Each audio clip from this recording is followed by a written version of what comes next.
Should USA expect a new 9/11?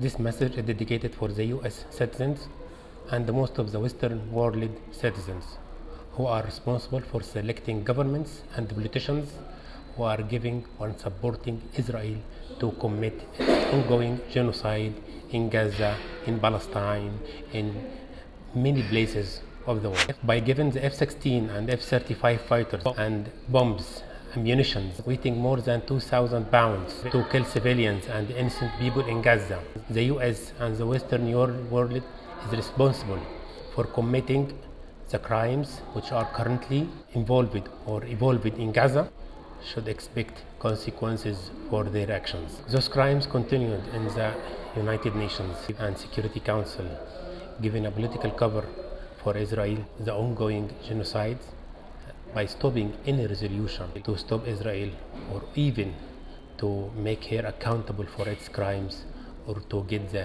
humanitarian aid into Gaza.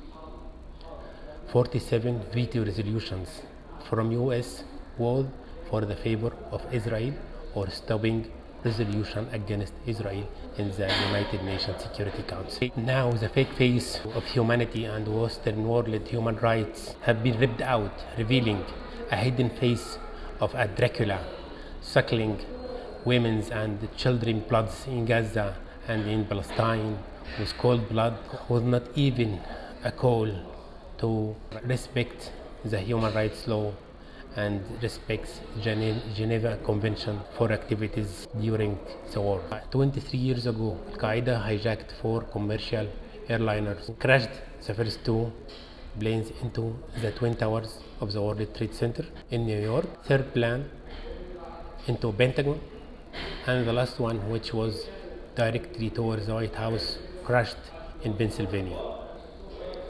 US after that waged more than 20 years war, which George W. Bush described as crusade, ended with a humiliated withdrawal from Afghanistan, similar to Vietnam withdrawal in 1975, after killing thousands of Afghani people and about 1 million Iraqi civilians killed after Iraq invasion in 2003. The question here, what was the root cause for 9/11, which I think majority of the Americans don't know up till now. Let's get back to the words of Osama bin Laden in his famous letter to America in 2002.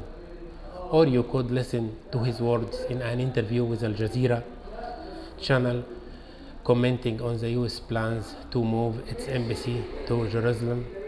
ما زالوا في الشهور الأولى من حكمهم قالوا سوف ننقل السفارة الأمريكية إلى القدس والقدس ستبقى عاصمة أبدية لإسرائيل، وصفق لهم الكونغرس ومجلس النواب، فهم لا يفقهون غير لغة الضرب وغير لغة القتل، ورفعت الأقلام وجفت الصحف، فلا تشاور أحدا في قتل. Everyone knows the date of 9/11 in 2001, but few only knows what happened a year before that date. In 28th of September 2000, Ariel Sharon, the Israeli Prime Minister, escorted with army forces, violated the Holy Aqsa Mosque in Jerusalem. After that, a whelming anger protest flashed in all occupied lands of Palestine against this attack on the Islamic holy worship places. 2 days later, on 13th of September 2000, in Gaza, which was under Israeli occupation, Israeli forces shoot down with cold blood the 11 years old child Muhammad Durra, which was while he was seeking shelter behind his father's back, although as it appears in the video filmed by a French photographer working with French TV channel 2, that the child and the father, weren't armed and make no threat to the IDF soldiers.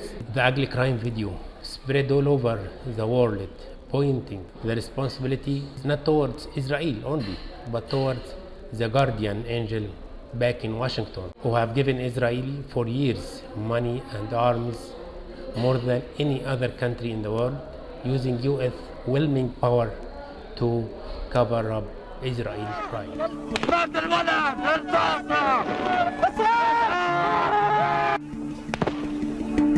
After 9/11, which shocked the world, US claimed this attack was against Western democracy, not a fireback from angry Muslims. And George W. Bush waged a crusade on Islamic terrorism, as he said in his live interview. But after 23 years, does US become more safer?